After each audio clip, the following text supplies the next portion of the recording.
നമസ്കാരം. വിവാഹ തട്ടിപ്പ് കേസിൽ പിടിയിലായ എറണാകുളം കാഞ്ഞിരമറ്റം സ്വദേശി രേഷ്മയുടെ ലക്ഷ്യം പണമല്ലായിരുന്നുവെന്ന് പോലീസ് പറയുന്നു. നിരവധി പേരെ വിവാഹം കഴിച്ചുവെങ്കിലും അവരിൽ നിന്നൊന്നും പണം തട്ടാനുള്ള ശ്രമങ്ങളൊന്നും രേഷ്മ നടത്തിയിട്ടില്ലെന്നാണ് അന്വേഷണത്തിൽ തെളിഞ്ഞിരിക്കുന്നത്. അതുമാത്രവുമല്ല, സംസ്കൃത സർവകലാശാലയിൽ നിന്ന് MA ബിരുദമുള്ള രേഷ്മ ബീഹാറിൽ അധ്യാപികയായാണ് ജോലി ചെയ്തിട്ടുള്ളത്. രേഷ്മയെ വിവാഹം കഴിച്ച പലരും വിവാഹത്തിന് താലി മാത്രമാണ് കെട്ടിയത്. സ്വർണ്ണമാല ഉണ്ടായിരുന്നില്ല. നിത്യചിലവിനും യാത്രയ്ക്കുമുള്ള പണം മാത്രമാണ് യുവതി വിവാഹം കഴിച്ചവരിൽ നിന്നും വാങ്ങിയതെന്നും പോലീസ് വ്യക്തമാക്കുന്നു. 2014 പ്രണയിച്ചാണ് രേഷ്മ ആദ്യത്തെ വിവാഹം കഴിക്കുന്നത്.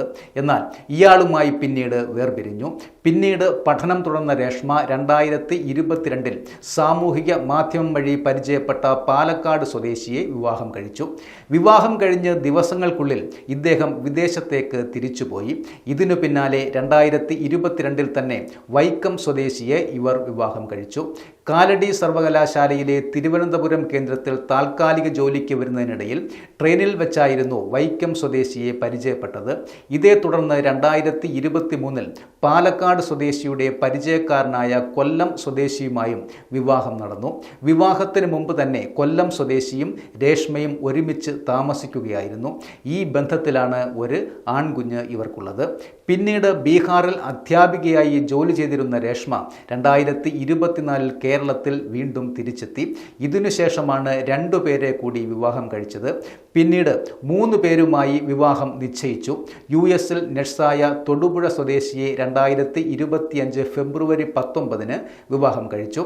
മാർച്ച് 1 വാളകം സ്വദേശിയെ വിവാഹം കഴിച്ചു. രേഷ്മയുടെ അമ്മയും കുഞ്ഞും ഈ വാളകം സ്വദേശിക്കൊപ്പമാണ് താമസിക്കുന്നത്. എന്നാൽ രേഷ്മ കൂടുതലായും താമസിച്ചിരുന്നത് തൊടുപുഴയിലെ വീട്ടിലാണ്. തൊടുപുഴ സ്വദേശി വിവാഹം കഴിഞ്ഞ് ഏതാനും ദിവസത്തിനുള്ളിൽ തിരിച്ച് വിദേശത്തേക്ക് പോയി. ഇയാളുടെ കുടുംബമായും രേഷ്മയ്ക്ക് അടുത്ത സൗഹൃദവുമുണ്ട്. ഇതിനു പിന്നാലെ കോട്ടയം സ്വദേശിയെ വിവാഹം കഴിക്കുവാൻ തീരുമാനിച്ചു. ഇതിനിടയിലാണ് ആര്യനാട്ടുള്ള പഞ്ചായത്ത് അംഗവും തിരുമല സ്വദേശിയുമായ യുവാവുമായുള്ള വിവാഹം ഉറപ്പിക്കുന്നത്. ഈ വിവാഹം നടക്കുന്നതിനിടെയാണ് രേഷ്മ പോലീസിൻ്റെ പിടിയിലായത്.